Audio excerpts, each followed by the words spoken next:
தொடக்க நூல் அதிகாரம் 19. மாலை வேளையில் ஆண்டவரின் தூதர் இருவர் சோதோமுக்கு வந்தனர். அப்பொழுது நகரின் நுழைவாயிலில் லோத்து உட்கார்ந்திருந்தார். அவர் அவர்களை கண்டவுடன் எழுந்து சந்திக்க சென்று தரைமட்டும் தாழ்ந்து அவர்களை வணங்கினார். பிறகு, என் தலைவர்களே, அருள் கூர்ந்து உங்கள் அடியானின் இல்லத்திற்கு வாருங்கள். உங்கள் கால்களை கழுவி இரவு தங்குங்கள். காலையில் எழுந்து உங்கள் வழிப்பயணத்தை தொடங்குங்கள் என்றார். அவர்களோ, வேண்டாம், பொதுவிடத்தில் நாங்கள் இரவு தங்குவோம் என்று மறுமொழி சொன்னார்கள். அவர் அவர்களை மிகவும் வற்புறுத்தவே அவர்களும் உடன் சென்று அவரது இல்லத்தினுள் நுழைந்தார்கள். அவர் புளிப்பற்ற அப்பம் சுட்டு அவர்களுக்கு விருந்தளிக்க அவர்களும் உண்டார்கள். பின் அவர்கள் உறங்க செல்லும் முன் சோதோம் நகரில் மக்களுள் இளைஞர் முதல் கிழவர் ஈராக எல்லா ஆண்களும் அவ்வீட்டை சூழ்ந்து கொண்டனர். பிறகு லோத்தை கூப்பிட்டு, இன்று இரவு உன்னிடம் வந்த ஆடவர் எங்கே? நாங்கள் அவர்களோடு உறவு கொள்ளுமாறு அவர்களை எங்களிடம் கொண்டு வா என்றார். லோத்து வீட்டிற்கு வெளியே வந்து தனக்கு பின் கதவை பூட்டி கொண்டு, என் சகோதரரே, தீச்செயல் செய்யாதிருங்கள். ஆண் தொடர்பு அறியாத புதல்வர் இருவர் எனக்கு உள்ளனர். உங்களிடம் நான் அவர்களை அழைத்து வருகிறேன். உங்கள் விருப்பப்படி அவர்களுடன் நடந்து கொள்ளலாம். ஆனால் எனது இல்லத்தின் பாதுகாப்பை பெற்றிருக்கும் இந்த ஆடவர்களுக்கு எதுவும் செய்ய வேண்டாம் என்றார். அதற்கு அவர்களோ, அப்பாலே போ என்றனர். மேலும் அவர்கள் அயல் நாட்டிலிருந்து வந்த இவனா நமக்கு நியாயம் கூறுவது என்று சொல்லிக்கொண்டு அவர்களுக்கு செய்ய விரும்புவதை இப்பொழுது உனக்கு அதிக தீங்கு செய்வோம் என்றனர். பிறகு லோத்தை கடுமையாக தாக்கி கதவை உடைக்க நெருங்கி சென்றனர். அவ்வேளையில் அந்த ஆடவர் தம் கைகளை நீட்டி லோத்தை பிடித்து வீட்டுக்குள் இழுத்து கதவை பூட்டி கொண்டனர். கதவருகே நின்று கொண்டிருந்த சிறியோர் பெரியோர்களாகிய அம்மனிதர்களை அவர்கள் குருடராக்கினார். அவர்களால் கதவை தேடி கண்டுபிடிக்க முடியவில்லை. மேலும் அந்த மனிதர்கள் லோத்தை நோக்கி, இங்கே உன்னை சார்ந்த வேறு யாரேனும் உள்ளரோ, மருமகனோ, புதல்வரோ, புதல்வியரோ, உன்னை சார்ந்த வேறு யாரேனும் இந்நகரில் இருந்தால் அவர்களை இவ்விடத்திலிருந்து உன்னுடன் அழைத்து கொண்டு போய்விடு. இந்த இடத்தின் மக்களுக்கு எதிராக பெரும் கண்டன குரல் ஆண்டவர் திருமுன் எழுந்துள்ளதால் நாங்கள் இந்த இடத்தை அழிக்கும்படி எங்களை அவர் அனுப்பியுள்ளார் என்றார். உடனே லோத்து வெளியே போய் தம் புதல்வியருக்கு மன ஒப்பந்தமாயிருந்த மருமகளோடு பேசி, நீங்கள் எழுந்து இவ்விடத்தை விட்டு புறப்படுங்கள், ஏனெனில் ஆண்டவர் இந்நகரை அழிக்கப் போகிறார் என்றார். அவருடைய மருமக்களுக்கு இது நகைப்புக்குரியதாய் தோன்றியது. பொழுது விடியும் வேளையில் தூதர்கள் லோத்தை நோக்கி, நீ எழுந்திரு, உன் மனைவியையும் உன் 2 புதல்வரையும் கூட்டிக் கொண்டு போ, இல்லையேல் இந்நகரின் தண்டனை தீர்ப்பில் நீயும் அகப்பட்டு அழிவாய் என்று வற்புறுத்தி கூறினார்கள். அவர்கள் காலம் தாழ்த்தினார். ஆண்டவர் அவர் மீதும் இரக்கம் வைத்திருந்ததால் அந்த மனிதர்கள் அவரது கையையும் அவர் மனைவியின் கையையும் அவர் 2 புதல்வியர் கையையும் பிடித்து கொண்டு போய் நகருக்கு வெளியே விட்டார்கள். அவர்களை வெளியே அழைத்து வந்தவுடன் அந்த மனிதர்கள் அவரை நோக்கி, நீ உயிர் தப்புமாறு ஓடிப்போ, திரும்பி பார்க்காதே, சமவெளி எங்கேயும் தங்காதே, மலையை நோக்கி தப்பியோடு, இல்லையேல் அழிந்து போவாய் என்றார்கள். லோத்து அவர்களை நோக்கி, என் தலைவர்களே, வேண்டாம், உங்கள் அடியானுக்கு உங்கள் பார்வையில் இரக்கம் கிடைத்துள்ளது. என் உயிரை காக்கும் பொருட்டு நீர் காட்டிய பேரன்பு உயர்ந்தது. ஆயினும் மலை நோக்கி தப்பியோட என்னால் இயலாது. ஓடினால் தீங்கு ஏற்பட்டு நான் செத்து போவேன். எனவே நான் தப்பியோடி சேர்வதற்கு வசதியாக இதோ ஓர் நகர் அருகிலுள்ளது. அது சிறியதாய் இருக்கிறது. அதற்குள் ஓடிப்போக விடுங்கள். அது சிறிய நகர்தானே, நானும் உயிர் பிழைப்பேன் என்றார். அதற்கு தூதர் ஒருவர், நல்லது, அப்படியே ஆகட்டும். இக்காரியத்திலும் உனக்கும் கருணை காட்டியுள்ளேன்.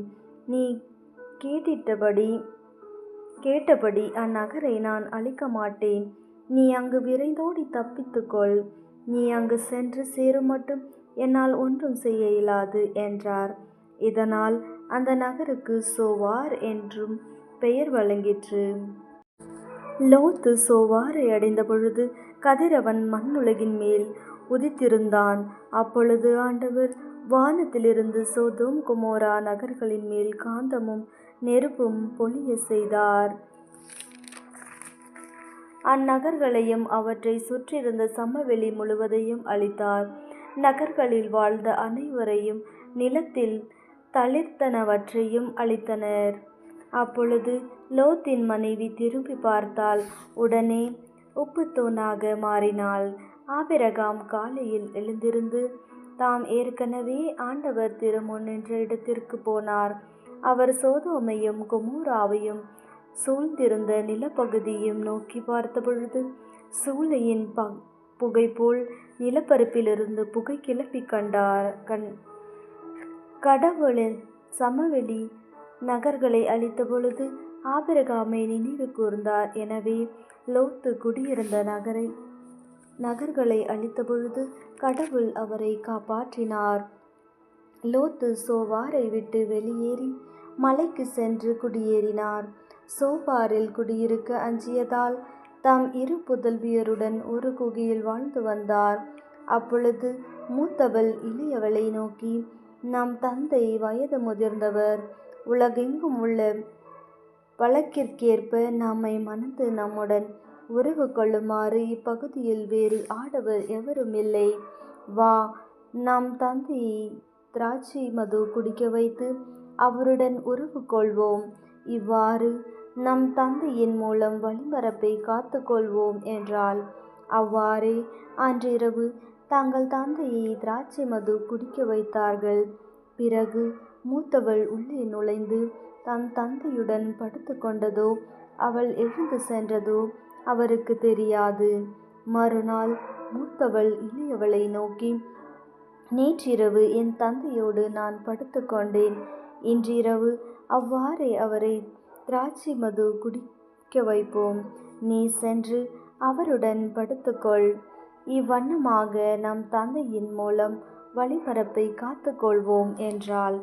அவ்வாறே அன்றிரவு தங்கள் தந்தையை திராட்சை மது குடிக்க வைத்தார்கள். இம்முறையும் இளையவள் சென்று படுத்து கொண்டதோ அவள் எழுந்து சென்றதோ அவருக்கு தெரியாது. இவ்வாறு லோத்தின் புதல்வியர் இருவரும் தம் தந்தையின் மூலம் கருத்தரித்தனர். பின் மூத்தவள் ஒரு மகனை பெற்று அவனுக்கு மோவாபு என்று பெயரிட்டாள். அவன் இன்று வரை இருக்கின்ற மோவாபியருக்கு தந்தை. இளையவள் ஒரு மகனை பெற்று அவனுக்கு பெண் அம்மி என்று பெயர் சூட்டினாள். அவன் இன்று வரை இருக்கிற அம்மோனியரின் தந்தை. அதிகாரம் 20. ஆபிரகாம் அங்கிருந்து புறப்பட்டு நெகேபுக்கு சென்று காதேசுக்கும் சூருக்கும் இடைப்பட்ட பகுதியில் வாழ்ந்து பின்னர் கெராரில் தங்கினார். அப்பொழுது ஆபிரகாம் தன் மனைவி சாராவை தம் சகோதரி என்று சொல்லிக் கொண்டமையால் கெரார் மன்னனாகிய அபிமெலேக்கு ஆளனுப்பி அவரை அழைத்து வர செய்தான். இரவில் ஆண்டவர் அபிமெலேக்கை கனவில் தோன்றி, இதோ நீ அழைத்து வர செய்த பெண்ணின் பொருட்டு நீ சாகப் போகிறாய். ஏனெனில் அவள் ஒருவனுக்கு வாழ்க்கைப்பட்டவள் என்று அவனிடம் கூறினார். அதுவரை அவரை தொடாதிருந்த அபிமெலேக்கு அது கேட்டு, மறுமொழியாக, என் தலைவரே, உண்மையாகவே நேர்மை மிக்க இனத்தவரை நீர் அழிப்பீரோ? அவன் அவளை தன் சகோதரி என்று அவள் அவனை தன் சகோதரன் என்றும் அறிமுகப்படுத்தவில்லையாம். நான் நேரிய இதயத்தோடும் தூய கைகளோடும் இதை செய்தேன் என்றான். கடவுள் கனவில் தோன்றி அவனை நோக்கி, நீ நேரிய இதயத்தோடு அப்படி செய்தாய் என்று அறியேன். அதனால் நான் எனக்கு எதிராக பாவம் செய்யாத உன்னை காப்பாற்றி அவளை தொடவிடவில்லை. உடனே அந்த பெண்ணை அவளின் கணவனிடம் அனுப்பிவிடு. ஏனெனில் அவன் ஓர் இறைவாக்கினன். அவன் உனக்காக மன்றாடினால் நீ பிழைப்பாய். அவளை நீ அனுப்பாவிடில் நீயும் உன்னை சார்ந்த யாவரும் செத்து மடிவீர்கள் என்பது உறுதி என்றார். அபிமெலேக்கு அதிகாலையில் எழுந்து தன் வேலைக்காரர் அனைவரையும் அழைத்து அந்த வார்த்தைகளை எல்லாம் அவர்கள் கேட்கும்படி சொன்னான். அதை கேட்டு அவர்கள் மிகவும் அச்சமுற்றனர். பின் அபிமெலேக்கு ஆபிரகாமை வரவழைத்து, நீர் எங்களுக்கு என்ன காரியம் செய்துவிட்டீர்? எனக்கும் என் நாட்டுக்கும் இப்பெரும் பழி நேரும்படி நான் உமக்கு என்ன தீங்கு செய்தேன்? செய்திருக்க கூடாதவற்றை நீர் எனக்கு செய்துவிட்டீரே. நீர் எக்காரணத்தை கொண்டு இக்காரியம் செய்தீர் என்று அவரிடம் வினாவினான். ஆபிரகாம் மறுமொழியாக, இவ்விடத்தில் கடவுளுக்கு அஞ்சுவார் எவருமில்லை என்றும், என் மனைவியை அடையும் பொருட்டு என்னை கொன்று விடுவார்கள் என்றும் நினைத்தேன். மேலும் உண்மையில் இவள் என் சகோதரியே. இவள் என் தந்தைக்கு பிறந்த மகள், ஆனால் என் தாயின் மகள் அல்ல. அவளை நான் மணந்து கொண்டேன். மேலும் நான் என் தந்தையின் வீட்டை விட்டு கடவுள் என்னை அலைந்து திரிய செய்தபொழுது நீ எனக்கு பெருந்தவி செய்ய வேண்டும். நாம் செல்லுமிடமெல்லாம் நான் உன் சகோதரன் என்று சொல் என்று அவளிடம் நான் கூறியிருந்தேன் என்றார். அப்பொழுது அபிமெலேக்கு ஆடு மாடுகளையும் வேலைக்காரிகளையும் ஆபிரகாமுக்கு கொடுத்ததுமன்றி அவர் மனைவி சாராவையும் அவரிடம் ஒப்படைத்தான். மேலும் அபிமெலேக்கு, இதோ உமக்கு முன்பாக எனது நாடு இருக்கிறது. உமக்கு எங்கு விருப்பமோ அங்கு நீர் வாழலாம் என்றான். மேலும் சாராவை நோக்கி, இதோ உன் சகோதரருக்கு 1000 வெள்ளிக்காசு கொடுத்துள்ளேன். உன்னோடு இருப்பவர்களின் பார்வையிலிருந்து அது மறைக்கும் திரையாக அமையட்டும். அனைவர் பார்வையிலும் உன் பழி நீங்கிட்டது என்றான். ஆபிரகாம் கடவுளிடம் மன்றாடவே கடவுளும் அபிமெலேக்கையும் அவன் மனைவியையும் அடிமை பெண்களையும் குணமாக்கி அவர்களுக்கு பிள்ளை பேறு அளித்தார். ஏனென்றால் ஆபிரகாமின் மனைவி சாராவை முன்னிட்டு ஆண்டவர் அபிமெலேக்கு வீட்டிலிருந்த பெண்களை மலடியாக்கியிருந்தார். அதிகாரம் 21.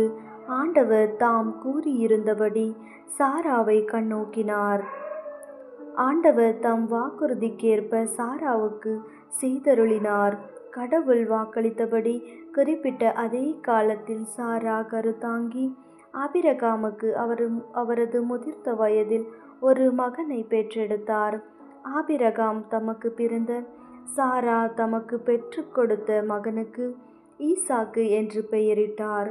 கடவுள் கட்டளையிட்டபடி ஆபிரகாம் தம் மகன் ஈசாக்கு பிறந்த 8ஆம் நாளன்று அவனுக்கு விருத்த சேதனம் செய்தார். அவருடைய மகன் ஈசாக்கு அவருக்கு பிறந்தபொழுது அவருடைய வயதோ 100. அப்பொழுது சாரா, கடவுள் என்னை சிரிக்க வைத்தார் என்று இதை கேட்கும் அனைவரும் என்னோடு சிரிப்பார் என்றும் சொன்னார். மீண்டும் அவர், சாரா தம் புதல்வர்களுக்கு பாலூட்டுவார் என்று ஆபிரகாமிடம் யாராவது சொல்லியிருப்பார்களா? ஆயினும் இதோ அவருக்கு அவரது முதிர்ந்த வயதில் நான் ஒரு மகனை பெற்றெடுத்துள்ளேன் என்றார். அந்த குழந்தை வளர்ந்து பால் குடியும் மறந்தது. அப்படி பால் குடிப்பதை நிறுத்திய நாளன்று ஆபிரகாம் பெரியதொரு விருந்தொன்று அளித்தார். பின்னர் எகிப்தியளான ஆகார் ஆபிரகாமுக்கு பெற்றெடுத்த மகன் சிரித்து விளையாடுவதை சாரா கண்டு ஆபிரகாமை நோக்கி, இந்த பணிப்பெண்ணையும் அவள் மகனையும் துரத்திவிடும். ஏனென்றால் பணிப்பெண்ணின் மகன் என் மகன் ஈசாக்குடன் பங்காளியாய் இருக்கக்கூடாது என்றார். தம் மகனுக்கு எதிரான இவ்வார்த்தை ஆபிரகாமுக்கு மிகுந்த வேதனை அளித்தது. அப்பொழுது கடவுள் ஆபிரகாமை நோக்கி, பையனையும் பணிப்பெண்ணையும் குறித்து வேதனைப்படாதே. சாரா உனக்கு சொல்வதையெல்லாம் அப்படியே செய். ஏனெனில் ஈசாக்கின் மூலமே உன் வழிமரபு விளங்கும். உன் பணிப்பெண்ணின் மகனும் உன் வித்தாயிருப்பதால் அவனிடமிருந்தும் இனம் ஒன்று தோன்ற செய்வேன் என்றார். எனவே ஆபிரகாம் காலையில் எழுந்து அப்பத்தையும் தோற்பை நிறைய தண்ணீரையும் எடுத்து ஆகாரிடம் கொடுத்தார். அவற்றை அவள் தோள் மேல் வைத்து குழந்தையும் அவளுடன் அனுப்பி வைத்தார். அவளும் புறப்பட்டு போய் பெயர்செபா என்னும் பாலை நிலத்தில் அலைந்து திரிந்தாள். தோற்பையிலிருந்த தண்ணீர் தீர்ந்த பின் அவள் புதர் ஒன்றில் அடியில் குழந்தையை கிடத்தினாள். பின்பு அவள் முன்புறம் சென்று அம்பு எறி தூரத்தளவில் உட்கார்ந்து கொண்டாள். குழந்தை சாவதை பார்க்க சகியேன் என்று கூறி முன்புறமிருந்து கொண்டே கூக்குரலிட்டு அழுதாள். அப்பொழுது கடவுள் பையனின் அழுகுரலை கேட்டார். ஆண்டவரின் தூதர் வானத்தினின்று ஆகாரை கூப்பிட்டு, ஆகார், உனக்கு நிகழ்ந்தது என்ன? அஞ்சாதே, ஏனெனில் கிடத்தியிருக்கிற இடத்தினின் பையனின் அழுகுரலை கடவுள் கேட்டருளினார். நீ எழுந்து பையனை தூக்கிவிடு, அவனை உன் கையில் பிடித்துக்கொள், ஏனெனில் அவனிடமிருந்து பெரிய இனம் ஒன்று தோன்ற செய்வேன் என்றார். அப்பொழுது கடவுள் அவள் கண்களை திறந்துவிட அவள் நீருள்ள கிணற்றை கண்டாள். அவள் அங்கு சென்று தோற்பையை நீரால் நிரப்பி பையனுக்கு குடிக்க கொடுத்தாள். கடவுளும் பையனோடு இருந்தார். அவன் வளர்ந்து பாலை நிலத்தில் குடியிருந்தான். அம்பு எய்வதில் வல்லவனானான். அவன் பாரன் எனும் பாலை நிலத்தில் வாழ்ந்து வருகையில் அவன் தாய் எகிப்து நாட்டை சார்ந்த ஒரு பெண்ணை அவனுக்கு மணமுடித்து வைத்தாள். அக்காலத்தில் அபிமெலேக்கு தன் படைத்தலைவன் பிகோலோடு வந்து ஆபிரகாமை நோக்கி, நீர் செய்கிற யாவற்றிலும் கடவுள் உம்முடனே இருக்கிறார். ஆகையால் எனக்கும் என் புதல்வருக்கும் என் இனத்தாருக்கும் நீர் வஞ்சனை செய்யாமல் உமக்கு நான் இரக்கம் காட்டியது போல் எனக்கும் நீர் பிழைப்புக்காக வந்த இந்த நாட்டிற்கும் நீர் இரக்கம் காட்டுவதாக கடவுள் பெயரால் ஆணையிட்டு எனக்கு வாக்களியும் என்றான். அதற்கு ஆபிரகாம், அவ்விதமே ஆணையிட்டு வாக்களிக்கின்றேன் என்று கூறினார். பிறகு அபிமெலேக்கின் ஊழியர்களை கைப்பற்றியிருந்த நீருள்ள கிணறு ஒன்றை பற்றி அவனிடம் ஆபிரகாம் முறையிட்டார். அபிமெலேக்கு அதற்கு மறுமொழியாக, இந்த காரியத்தை செய்தவன் யார் என்று எனக்கு தெரியாது, நீரும் அதை எனக்கு தெரிவிக்கவில்லை. இன்றுதான் இதை பற்றி கேள்விப்படுகிறேன் என்றான். பின் ஆபிரகாம் ஆடு மாடுகளை அபிமெலேக்கிடம் கொண்டு வந்து கொடுக்க அவர்கள் இருவரும் ஒருவரோடு ஒருவர் உடன்படிக்கை செய்து கொண்டனர். அப்பொழுது ஆபிரகாம் மந்தையினின்று 7 பெண் ஆட்டுக்குட்டிகளையும் பிரித்தெடுத்து தனியாக நிறுத்தினார். அபிமெலேக்கு ஆபிரகாமை நோக்கி, நீர் இவ்வேழு பெண் ஆட்டுக்குட்டிகளை தனியாக நிறுத்தி வைத்திருப்பதன் காரணம் என்ன என்று கேட்டான். அவர், இந்த கிணற்றை தோண்டியது நான் தான் என்பதற்கு சான்றாக நீர் இந்த பெண் ஆட்டுக்குட்டிகள் 7ஐயும் என்னிடமிருந்து பெற்றுக்கொள்ளும் என்றார். அதன் காரணமாக அந்த இடம் பெயர்செபா என்று அழைக்கப்பட்டது. ஏனென்றால் அங்குதான் இருவரும் ஆணையிட்டு வாக்களித்து கொண்டனர். இவ்வாறு பெயர்செபாவில் உடன்படிக்கையை செய்து கொண்டார்கள். அதன் பின் அபிமெலேக்கும் அவன் படைத்தலைவன் பிகோலும் பெலிஸ்தியர் நாட்டிற்கு திரும்பி சென்றனர். ஆபிரகாமோ பெயர்செபாவில் ஏசல் மரத்தை நட்டு அங்கு என்றும் வாழும் இறைவனாகிய ஆண்டவரின் திருப்பெயரை தொழுதார். அவர் பெலிஸ்தியர் நாட்டில் நெடுங்காலம் குடியிருந்தார்.